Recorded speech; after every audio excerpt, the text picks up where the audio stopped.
Я сегодня расскажу о медиаграмотности. Это такой классный современный навык.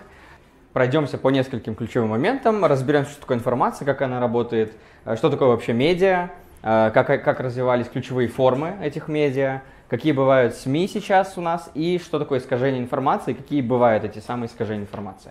Вначале я хочу спросить, поднимите руки, пожалуйста, те, кто слушает радио. Один. Окей. Поднимите руки те, кто читает газеты. Ни одного. Вот в начале 21-го, там, в конце 20 века подумали бы, что вы вообще не получаете ниоткуда информацию, да, потому что ни радио не слушаете, ни газеты не читаете. Хорошо, телевизор кто смотрит? Побольше. Нет, не все, даже не половина аудитории. 4-5. Окей. Кто читает новости в интернете? Окей, хорошо. Отлично.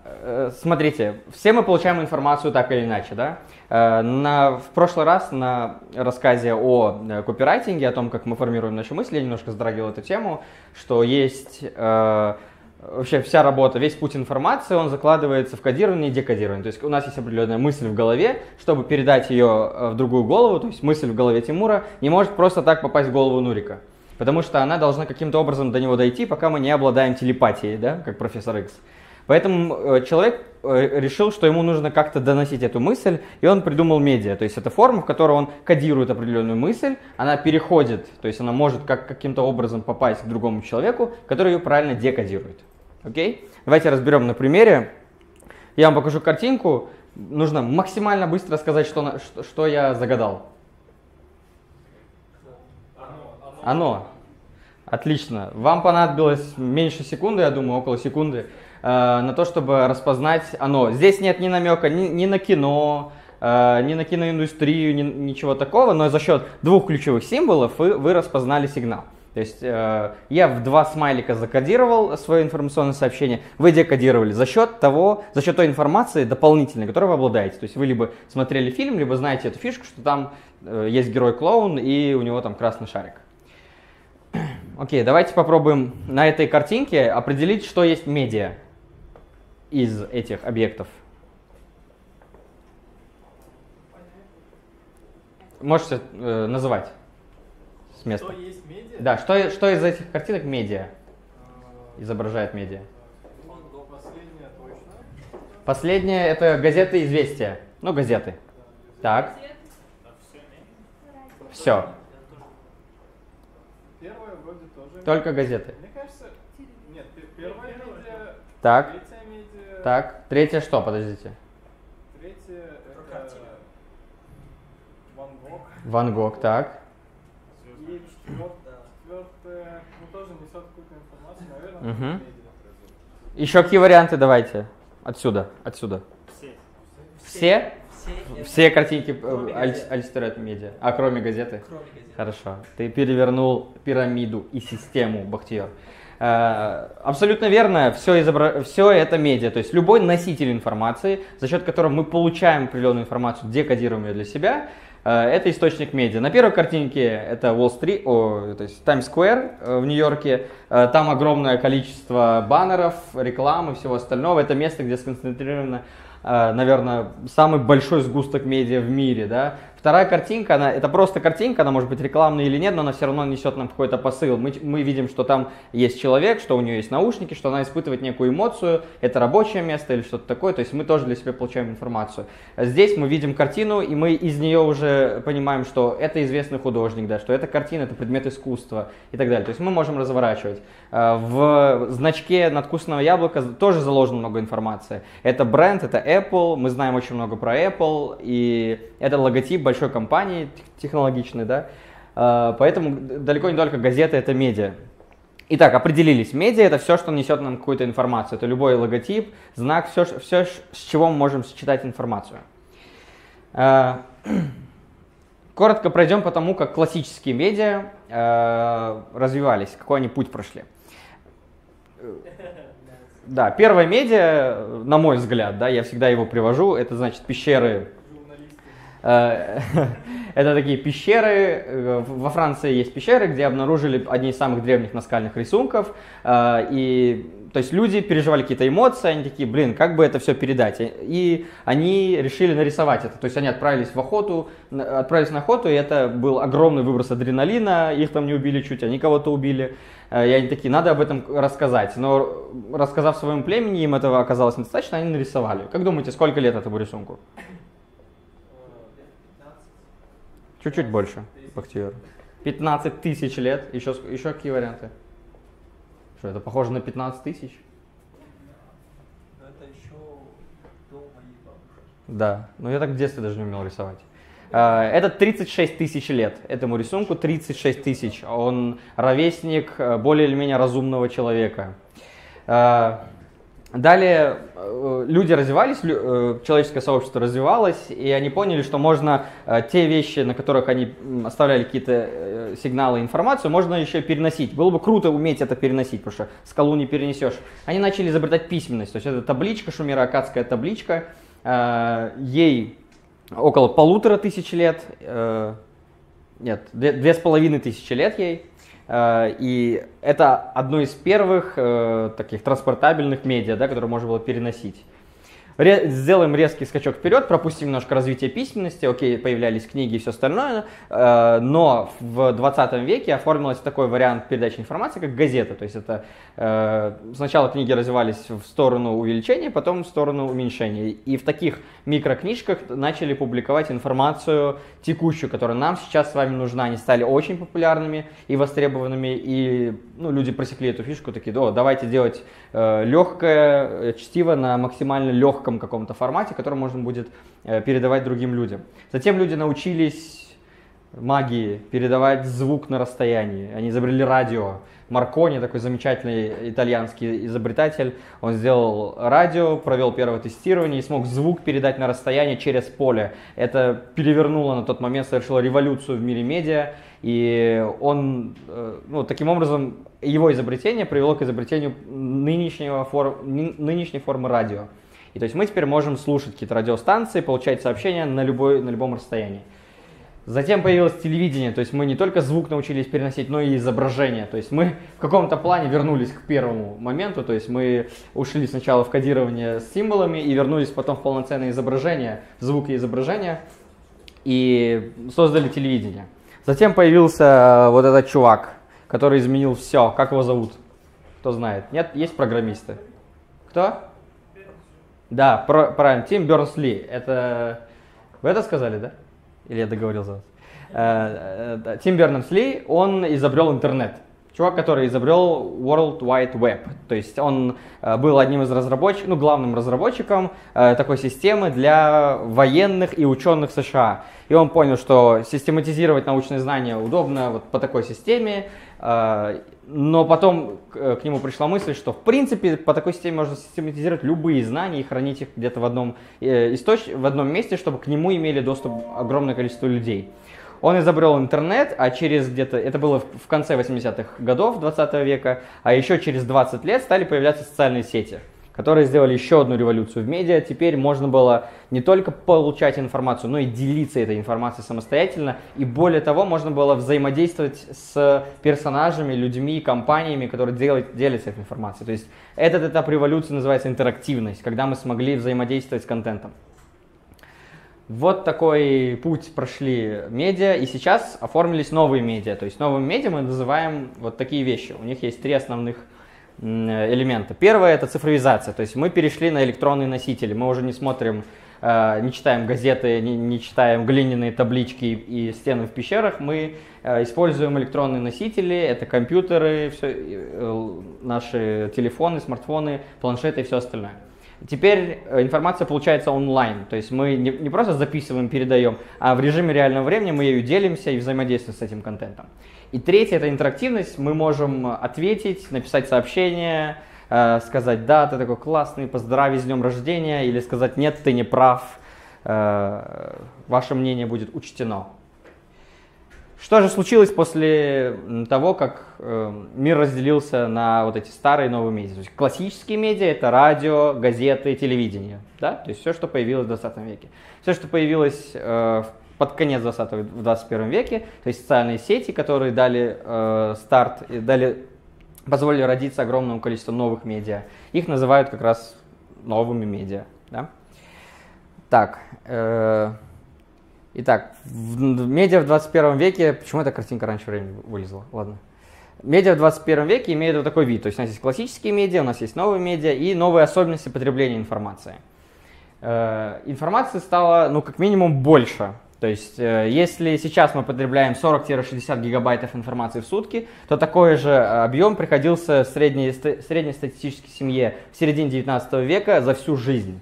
То есть за всю жизнь они потребляли, узнавали столько, сколько мы потребляем за сутки. То есть есть исследование Американского института, которое показывает, что у нас есть вот такая тенденция к наращиванию объема информации. Но это становится абсолютно очевидным, когда мы понимаем, что мы видим огромное количество каких-то документов, реклам, роликов за день, читаем огромное количество сообщений. И все это вместе складывается в 40-60 гигабайтов в сутки.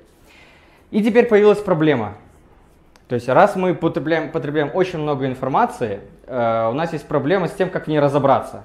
То есть мы читаем одни новости, другие, одну позицию или третью. У нас появились, специалисты называют это fast media, то есть по аналогии с фастфудом. То есть мы уже с трудом разбираемся, что красивее, мы это потребляем, что ярче, тоже потребляем. Чем больше нас давят, чем больше нас пытаются убедить, тем больше мы поддаемся этому влиянию.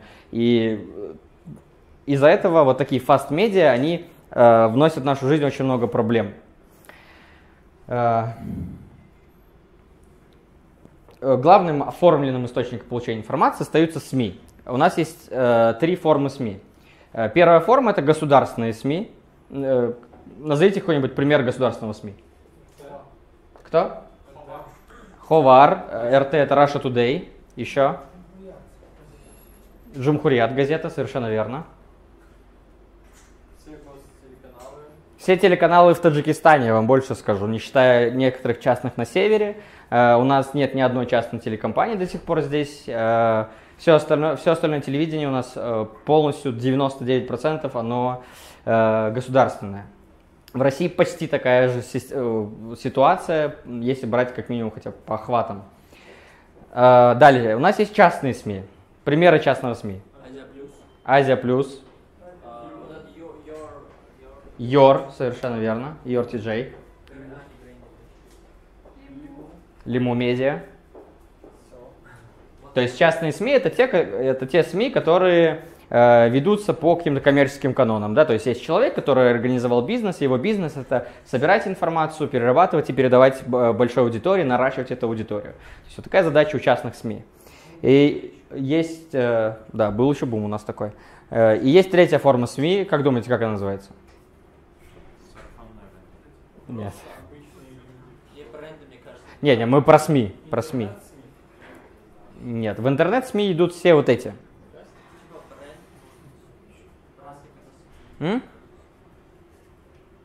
Окей, есть общественные СМИ.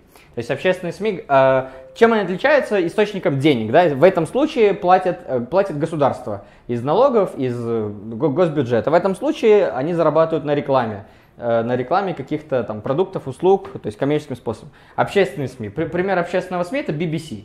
BBC не является ни государственным, ни частным СМИ. У него нет какого-то одного директора, который получает с него доход, и при этом его не финансирует официальное британское правительство. В стране есть определенная форма налога, ну как бы это не полноценный налог, это аналог, да? То есть все пользователи, которые хотят читать это СМИ, они, грубо говоря, скидываются. Но скидываются не самому СМИ, а сначала государственным структурам, которые организуют эту всю работу. То есть здесь государство выступает только в роли организатора. Оно не контролирует эти денежные потоки, и люди сами платят за то, что они хотят смотреть. Как только и BBC нашли вот такую как альтернативу, да, остались посередине между государственным и частным. Потому что у частных проблема, нет денег, надо зарабатывать на рекламе, а тот, кто тебе дает рекламу, тот может на тебя как-то влиять. Государство тем более, то есть кто заказывает, кто платит за банкет, тот и решает. В случае с BBC у нас, у меня же картинки еще были.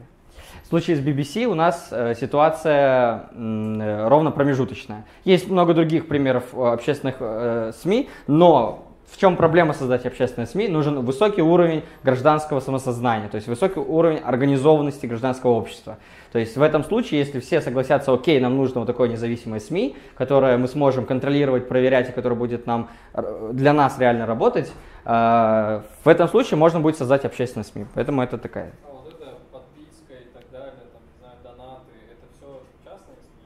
Это частные СМИ, это одна из форм заработка частных СМИ, да. И это, кстати, очень классная форма заработка. У нее тоже есть свой минус, как и вот та же проблема, как и с BBC. То есть нужно убедить их платить за контент, потому что мы никто не привыкли платить за контент. Мы можем покупать товар, а рекламодатель уже размещает рекламу, и таким образом они зарабатывают. Но платить напрямую за информацию никто в мире не привык. Не нужно думать, что это только в Таджикистане. В целом никто в мире не привык. Это большой процесс, через который все народы и страны проходили и проходят. Вот. Но мне нравится эта альтернатива. Это основные виды СМИ. Есть СМИ, где какие-то смежные формы источников дохода и так далее. Но не будем на них останавливаться. Окей, какая проблема со СМИ? Есть такое, что мы в какой-то момент не доверяем СМИ. Да. С чем это связано? Вот в каких случаях вы, например, задумывались, а стоит ли мне доверять вот этой информации от этого СМИ? Если там тот же государственный сектор, если финансируется из денег государства, либо лиц, которые причастны к государственному плану, то типа, не факт, что там есть достоверный информация. Окей. Что всегда? Ну, типа, если это госсми, то там Всегда все хорошо. А если частное, всегда все плохо. Если оппозиционные СМИ, то всегда все плохо, да. Окей, да. Ну, условно, ты посмотришь Первый канал. Ну вот, Радио Озоди это какое СМИ? Больше оппозиционное вроде. Не-не, по вот этим трем моделям. Третья, по-моему. Нет, это государственное СМИ. Да, его содержание оплачивает Госдеп США. На деньги американского правительства, которые идут из американского бюджета, соответственно. Это государственная разновидность СМИ, которая работает за пределами страны. Это аналог Russia Today, который работает тоже за пределами России. Russia Today в самой России не работает. Окей. У нас есть всегда какие-то моменты, когда мы такие думаем, окей, а вот почему это так, а не иначе, да? Ну, классно, если такие моменты есть, иногда люди вообще не задумываются о получении информации. Но в СМИ есть так или иначе две основные проблемы, это дезинформация и мисинформация. Дезинформация – это намеренное введение в заблуждение, когда нас пытаются обмануть, то есть когда нам хотят рассказать то, чего нет, или показать с какой-то одной стороны. Здесь важен момент намерения. Мисинформация – та же самая ситуация без намерения. То есть если они не собирались нас обманывать, это ошибки, опечатки, когда их самих ввели в заблуждение, когда они чего-то не доглядели, спросили кого-то эксперта, который их обманул. Да? То есть есть вот такие две возможности искажения действительности, искажения информации. Окей, как с этим бороться? Давайте. Первое, нужно узнать, что за СМИ. Государственное, частное. Если частное, кто им владеет? В каких оно руках, какие интересы у этих людей. На Украине, например, очень много частных СМИ, это развито у них за счет высокой демократизации общества, но при этом СМИ вещь достаточно дорогая, и около 50 или 40% СМИ в руках олигархата, то есть у людей, которые, в принципе, они бизнесмены. И это не основной их вид дохода, да. Если у нас, вот, допустим, Азия Плюс, у его руководителя, у создателя, как его зовут, кто знает? Умет Бабаханов, да. У него это основная работа, то есть это его основной источник дохода, его главный бизнес. Вот. А в случае на Украине есть в ситуации, когда очень много таких СМИ, иногда это не основной доход, просто это СМИ какого-то богатого человека. Вот. И нужно обязательно узнавать, чье это СМИ, каких взглядов, интересов может придерживаться, да, этот человек. Второе. Кто первоисточник сообщения? То есть в СМИ, во всех, плюс-минус нормальных СМИ, ссылаются на кого-то. То есть мы информацию эту получили от госчиновника, пресс-релиза, нам кто-то позвонил, у нас есть источник в госструктурах, это человек, это очевидец какой-то был, нам прислали анонимным письмом, то есть всегда есть первоисточник. То есть кто-то сказал, или сам СМИ, они не являются первоисточником, да, они могут быть промежуточным источником информации, когда передали ее. Если находить первый источник информации, очень часто сомнения либо развеиваются, либо подтверждаются. Далее, нужно посмотреть обязательно, что пишут другие СМИ. Посмотреть обязательно другой взгляд. У журналистов есть правило 3 СМИ, сейчас многие лоббируют правило 5 источников информации. Для нас достаточно, допустим, 3 СМИ. Вы увидели информацию в одном СМИ, вам она не понравилась, вызвала сомнения, или наоборот, слишком понравилась, и вы такие, не может быть все так классно. Проверяйте в 2 других СМИ, желательно, чтобы они были из другого класса, то есть это если это было частное, то нужно государственно почитать, если было государственное, 2 частных. И посмотреть тоже по характеру СМИ. Дальше, как выглядит позиция с другого угла? Просто на секунду задуматься, окей, вот давайте посмотрим на ситуацию с другой стороны. Допустим, у нас популярная тема, частая тема для конфликтов в социальных сетях, это конфликт на границе с Кыргызстаном. И чуть-чуть не то слово, чуть-чуть неправильная формулировка, шквал негатива в сторону Кыргызстана. Точно такая же ситуация в СМИ Кыргызстана. Вот я пока работал журналистом, мы мониторили и те, и другие СМИ. Ситуация практически одинакова. Чуть-чуть в Кыргызстане повыше медиаграмотность, но вообще не на серьезную, ни на какую долю. Поэтому все те люди, которые пытаются оценить информацию из одного источника, они обязательно вдаряются либо в одну сторону, либо в другую. Есть такая картинка, да, то есть наши доблестные защитники и их агрессивные войны.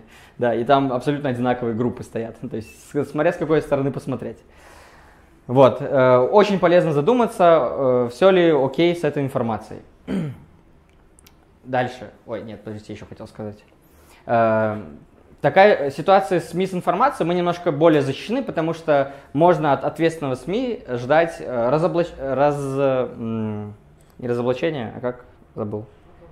опровержение, да, ждать опровержение какой-то дополнительной информации, они пишут updated и что-то уточняют. Если им написать, проверьте вот этот момент, они напишут обязательно, что окей, проверили, мы ошибались или нас ввели в заблуждение, или вот здесь некорректная информация была. Это касается даже мелких цифр и крупных фактов. То есть здесь абсолютно не важно, насколько большая проблема, важен принцип достоверности информации, которую мы получаем.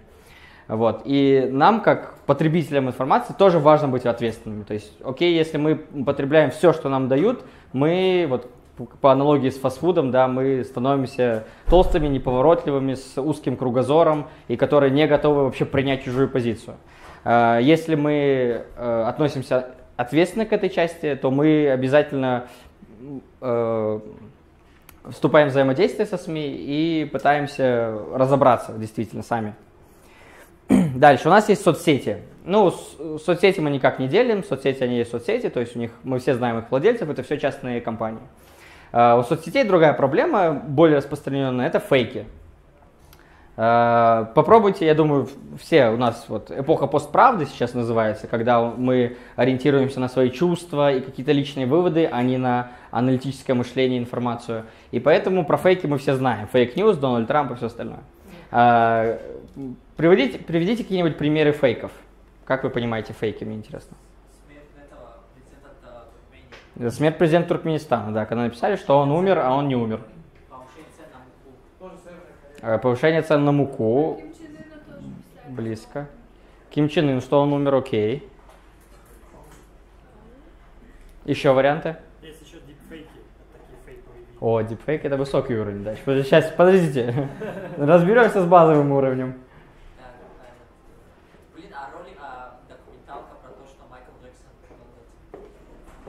Там вообще, почему? А то, что его кто-то развеял, эту документалку? Значит, то, что развеяли фейк, да? Информация, которая не соответствует реальности. Например... Нет, смотрите, информация, которая не соответствует... Вот, хорошо. А вот чем отличается вирус в банане от информации о смерти Гурбангулы Бердымухамедова или Ким Чен Ына? Там могут быть какие-то предположения, исходя из каких-то данных. Давно нет. И тут не умер, и тут нет спида в бананах. Да. Мне кажется, тут степень влияния. То есть смерть, просто бананы повлияют на 40 бабушек, а смерть Ким Чен Ына на целую страну может повлиять. Я не знаю, мне кажется... Ты недооцениваешь бананы, друг мой, и фейк про спид в бананах. Какие 40 бабушек? Да, последствия, такой спорный момент, скорее дело в формулировках, конструкции и намерения. То есть, смотрите, когда мы говорим о том, что speed расположен в каком-то таком продукте супер обыденном. То есть на месте банана могло быть ну, многое, если не что угодно, но многое. То есть какой-то продукт, который обыденный, и мы не готовы в нем что-то найти, да? При этом взывается обязательно в таких сообщениях, взывается к эмоциям. Ну, реально страшно, да, наверное, что-то найти у себя там, в еде, которую ты ешь, ты максимально не защищен от этого. Поэтому апелляция к эмоциям, мистификация, вот эти основные черты именно фейков. Все остальное это тоже можно назвать фейковыми сообщениями, поскольку сейчас размываются границы, но вообще это простая банальная ложь. Ну, то есть все еще есть ложь в сообщениях. То есть тебя обманули, сказали, что умер. Если вы можете на это четко ответить «нет», то это, скорее всего, просто ложь. Да? Нет, не умер, вот подтверждение. А все, что пытается раскрутить, напугать, вызвать какой-то страх у общественности, это больше фейк. То есть фейк чуть-чуть более комплексная штука.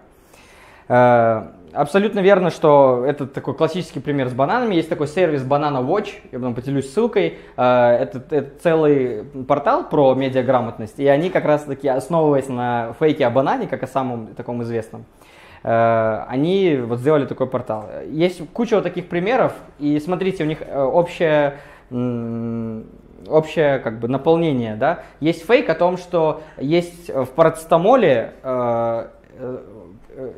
такие маленькие проволоки, кусочки проволоки внутри парацетамола, пропитанные мышьяком.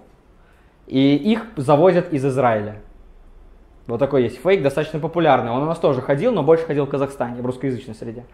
Есть фейки о том, что лезвия вкладываются в там, какие-то продукты, в вещи и все остальное. Есть там был фейк про то, что в каких-то рубашках лезвия находятся. То есть так ты не определишь, когда ты надеваешь, тебе режешь шею, и они тоже чем-то заряжены. То есть вызвать чувство беспомощности. То есть с первого раза ты о таком не подумаешь, и что еще хуже, ты думаешь о своих близких. То есть все обязательно пытаются, пишут, передайте близким.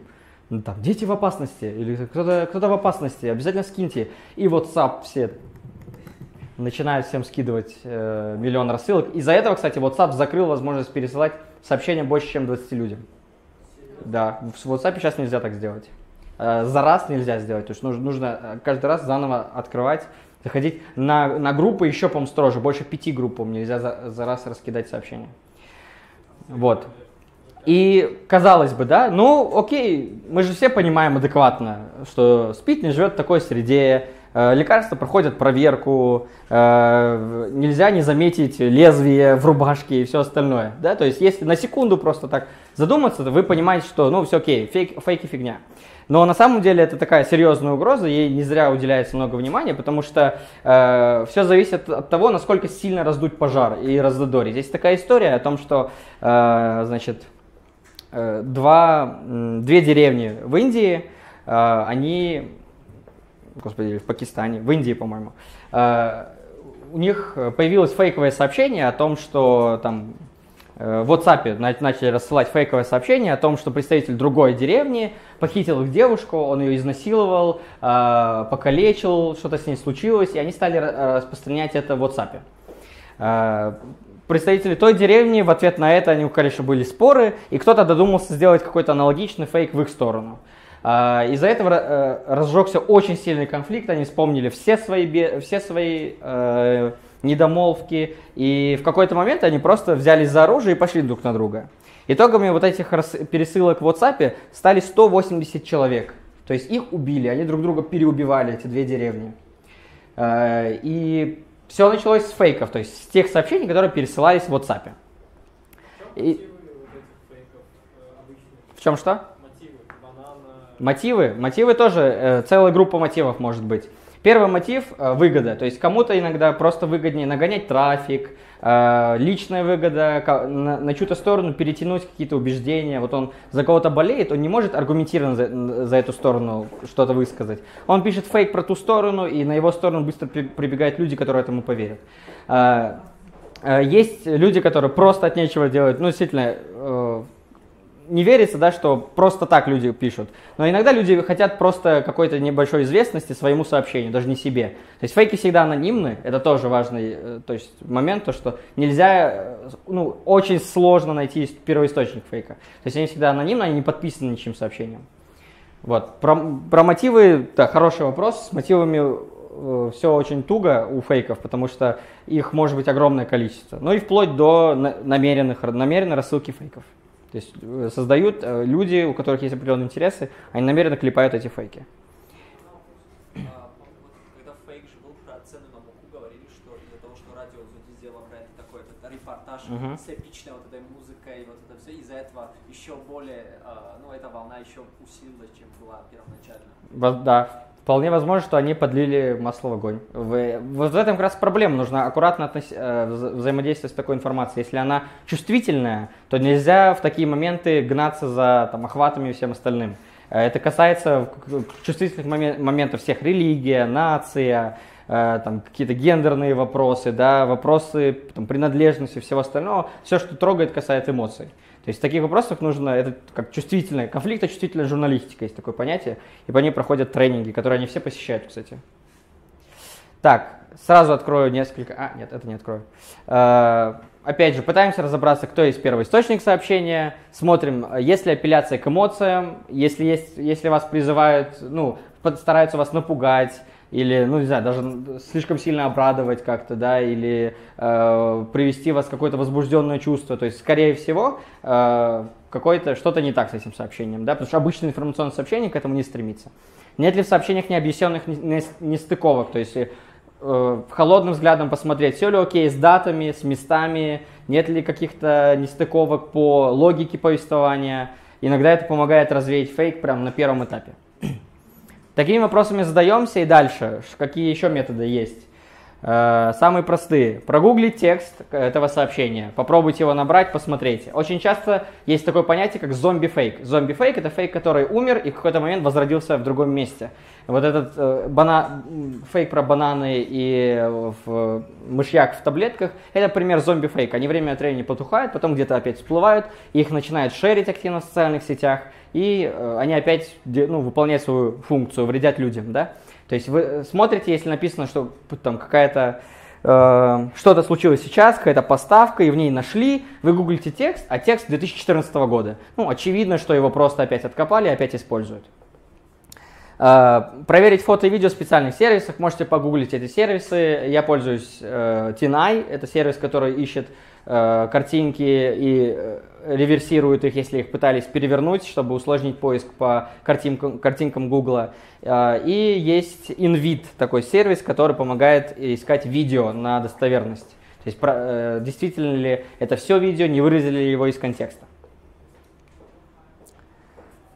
Итак, какие у нас есть виды искажения? Первых трех мы уже коснулись. Первый — это дезинформация, то есть когда нас систематически, умышленно пытаются ввести в заблуждение. Второй — это мисинформация, когда в каких-то СМИ, медиа источник допускает ошибки неумышленно и из-за этого вводит на заблуждение.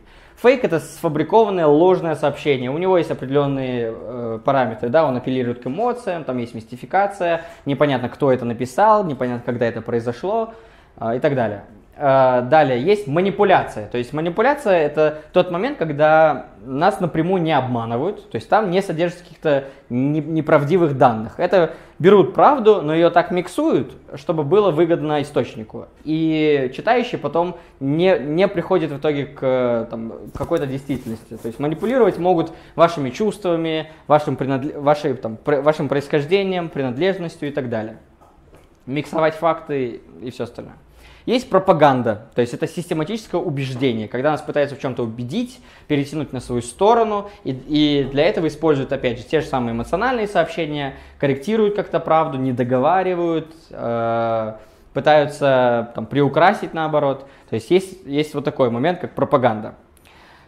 В чистом виде, то есть они встречаются в чистом виде, но иногда встречаются в миксе. То есть манипуляция может быть элементом пропаганды, может быть дезинформация элементом пропаганды, фейки пропагандисты используют или наоборот. В фейке есть манипуляция какая-то, то есть фейк построен на абсолютно правдивых сообщениях, но все выстроено так, что реальность и действительность искажается. Вот, то есть вот такие виды неправды. Все, у меня на этом все. Спасибо за внимание, спасибо, что вы выдержали.